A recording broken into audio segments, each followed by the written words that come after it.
Hello friends, welcome to our channel. So అమెరికాలో కొన్ని ఇల్లు మీతో షేర్ చేస్తూ వస్తూ ఉన్నాను కదా, ఎలా ఉంటాయి, అవుట్ సైడ్ ఎలా ఉంది అనేది. సో ఇప్పుడు కూడా ఇంకొక హౌస్ మనం చూడబోతూ ఉన్నాం. ఇదైతే జస్ట్ మనం బ్యాక్ యార్డ్లో ఈ విధంగా ఉందన్నమాట. చాలా ఆ కనుచూపు మేరకు గ్రీనరీ ఎలా ఉంటుందో అలా ఉంది. తర్వాత మనం రైట్ సైడ్ చూసినట్లయితే అక్కడ ఒక్కొక్కసారి జింకలు, తర్వాత కుందేళ్ళు ఇవన్నీ కూడా వస్తూ ఉంటాయి. మనం ఇక్కడ చాలాసార్లు చూపించాను కదా, ఇక్కడ కూర్చొని ఆ గ్రీనరీ ఎంజాయ్ చేస్తూ కాఫీ తాగుతూ ఉంటాం అనమాట మార్నింగ్ టైం అయితే.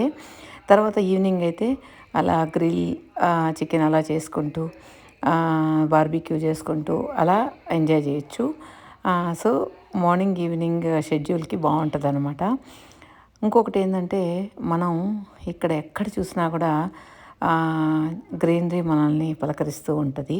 ఎక్కడ కూడా చెత్తగా అట్లా ఏమి ఉంచుకోరనమాట. వీళ్ళంత వరకు ఎక్కడ చూసినా చాలా నీట్గా ఉంటుంది అనమాట. కానీ ఇక్కడ హౌసెస్కి ఫ్రంటేజ్ చాలా తక్కువ ఉంటుంది. ఫ్రంటేజ్ కనుక కొంచెం వైడ్గా ఉంటే బాగుండేది అనిపించింది.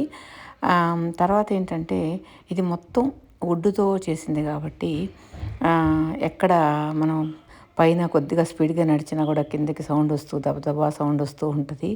కార్పెట్ వేస్తారు కానీ ఎంత కార్పెట్ వేసినా వుడ్ కాబట్టి సౌండ్.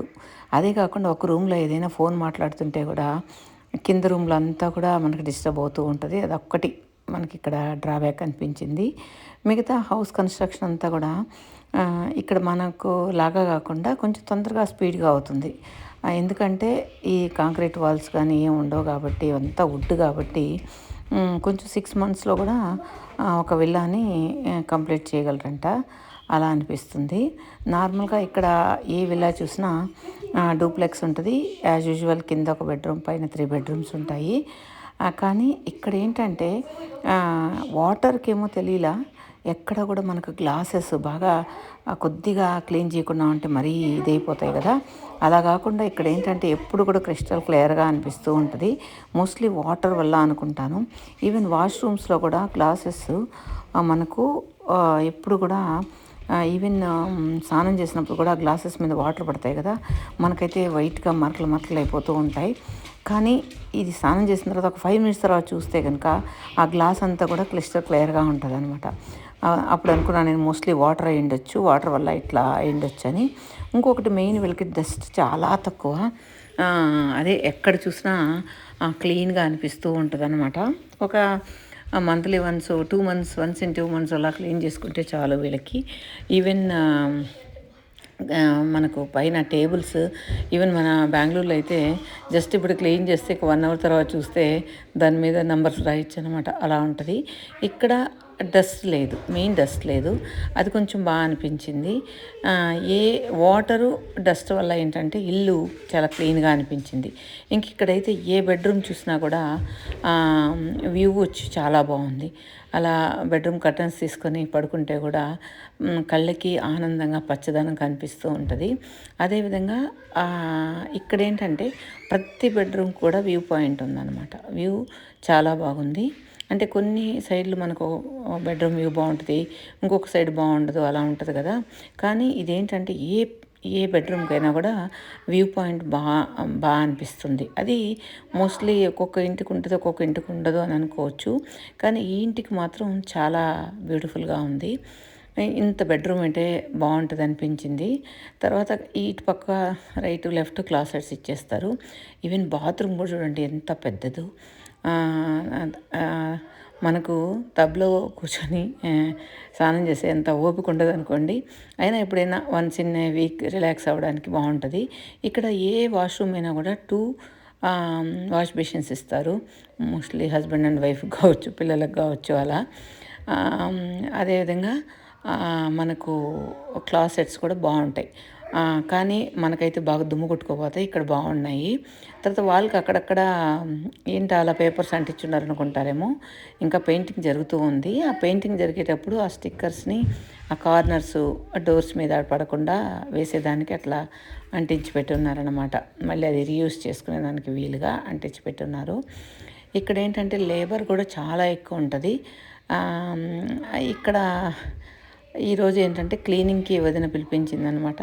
మొత్తం ఇల్లంతా క్లీన్ చేస్తూ ఉన్నారు. వాళ్ళు వచ్చి $200 to $300 తీసుకుంటారు హౌస్ని క్లీన్ చేయడానికి. ఇక్కడ ఏంటంటే వాష్రూమ్లో టైల్స్ రుద్దేది అవన్నీ ఉండదు కాబట్టి వీళ్ళకి చాలా ఈజీ అని అనిపిస్తుంది క్లీన్ చేసేదానికి కూడా. ఇంకొకటి ఏంటంటే వీళ్ళు జస్ట్ క్లాత్ తీసుకొని నీట్గా తుడుచుకుంటూ వెళ్ళిపోతూ ఉన్నారు.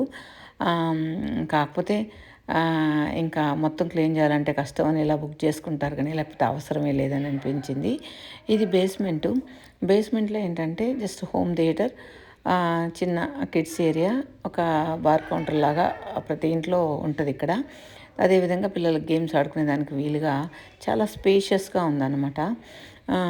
ఇక్కడైతే హోమ్ థియేటర్లో అయితే మేము మా ఇంటి బంగారం చూసాం. చాలా బాగుంది ఆ పిక్చర్ అయితే. ఇక్కడ సౌండ్ సిస్టమ్ వచ్చి చాలా చిన్నగా ఉంటే సౌండ్ బాగుంటుంది. ఇది కొంచెం పెద్దగా ఉండడం వల్ల సౌండ్ అంత క్లారిటీ లేదని అనిపించింది. ఇక్కడ చూడండి, ఈ స్టోన్స్ చాలా బాగున్నాయి కదా, క్రిస్టల్స్ లాగా, డైమండ్స్ లాగా చాలా బాగున్నాయి. ఇది మోస్ట్లీ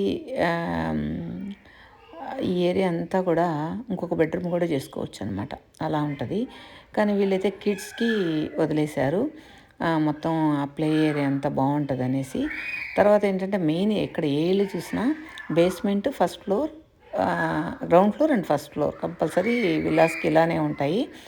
ఇక్కడ అపార్ట్మెంట్స్ అయితే నేను ఇంతవరకు చూడలేదు, మరి అపార్ట్మెంట్స్ ఎలా ఉంటాయి అనేది.